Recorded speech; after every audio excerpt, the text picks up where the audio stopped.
Alors dans cette vidéo, je vous montre un exemple de résolution d'une équation un peu plus compliquée que celui de la vidéo précédente. Donc on a bien une inéquation puisqu'il y a une inégalité et on veut trouver s'il y a des solutions. Donc simplement ce qui est plus compliqué que dans la vidéo précédente, c'est qu'il y a des parenthèses, donc on va essayer de se débarrasser de ces parenthèses. Et donc comme on aurait fait en fait dans une équation, on va à gauche développer pour ne plus avoir de parenthèses. Donc on va faire 2 fois 3x égale 6x. Voilà, 2 fois 3x et 2 fois moins 1, ça fait moins 2.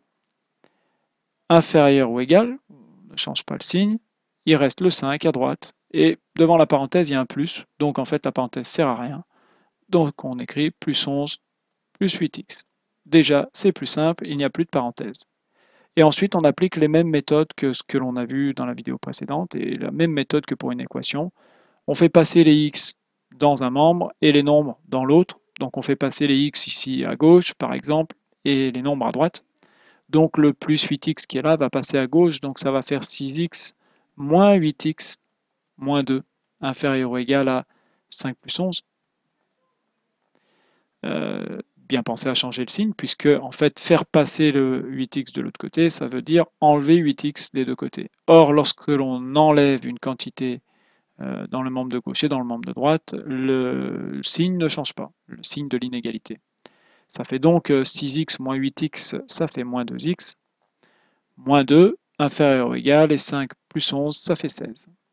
Maintenant, je vais faire passer le moins 2 dans le membre de droite, donc en fait, je vais rajouter 2 de chaque côté, ce qui va donc me donner moins 2x, inférieur ou égal à 16 plus 2, bien pensé à changer le signe, ce qui fait moins 2x, inférieur ou égal à 18.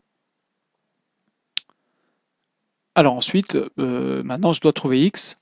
Donc pour trouver x, je vais ici diviser le membre de gauche par moins 2. Alors soit je fais en deux temps, je divise par 2 et après je multiplie par moins 1, soit directement je divise par moins 2. Moins 2x divisé par moins 2, ça va faire x. Le moins 2 se simplifie. Et si je divise à gauche par moins 2, à droite, je dois aussi diviser par moins 2. Donc les flèches que je fais là, vous n'êtes pas obligé de les faire lors de la résolution. Vous pouvez écrire directement x et vous pouvez écrire directement 18 sur moins 2. Par contre, attention, c'est là qu'il y a un piège. Comme j'ai divisé par un nombre négatif, il faut que je change le sens de l'inégalité et ce qui était inférieur ou égal précédemment va devenir supérieur ou égal. Et 18 divisé par moins 2, ça fait moins 9. Donc ça fait x supérieur ou égal à moins 9. Les nombres qui sont solutions de l'inéquation de départ sont tous les nombres qui sont supérieurs ou égaux au nombre moins 9. Donc soit on écrit une phrase en disant les solutions sont les nombres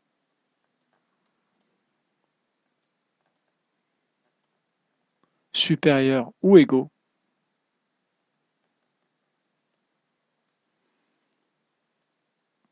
à moins 9, mais c'est un peu long. Donc en général, on représentera plutôt les solutions sur une droite graduée, ce qui est plutôt plus court et surtout beaucoup plus visuel. Donc on fera une droite avec la règle, on placera sur cette droite le 0, le nombre moins 9, alors moins 9 c'est négatif, donc on le place à gauche du 0. Alors vous pouvez faire une graduation précise, mais ce n'est pas nécessaire, il suffit de placer moins 9 quelque part. Il n'y aura pas d'autres nombres à placer, donc on n'a pas besoin d'avoir une graduation plus précise. Et donc les nombres solutions sont les nombres supérieurs ou égaux à moins 9. Donc il va falloir assurer la partie qui est à droite du moins 9. Donc on va assurer ici cette partie-là, jusqu'au bout de la droite, pour bien montrer visuellement où sont les solutions. Les solutions sont sur cette partie de la droite graduée. Une dernière difficulté, c'est savoir est-ce que le nombre moins 9 est solution ou pas. À gauche de moins 9, ça n'est pas solution. À droite, les nombres sont solutions. Ici, le signe, c'est supérieur ou égal. Ça veut donc dire que si x est égal à moins 9, c'est aussi une solution. Donc le nombre moins 9, il faut le mettre du côté des solutions. Donc on va ici faire une barre et un crochet et tourner le crochet du côté des solutions, puisque le nombre moins 9 est solution de cette inéquation. Si le symbole avait été Si le signe avait été supérieur ou égal, supérieur strictement, pardon, alors il aurait fallu tourner le crochet du côté des non-solutions. Voilà.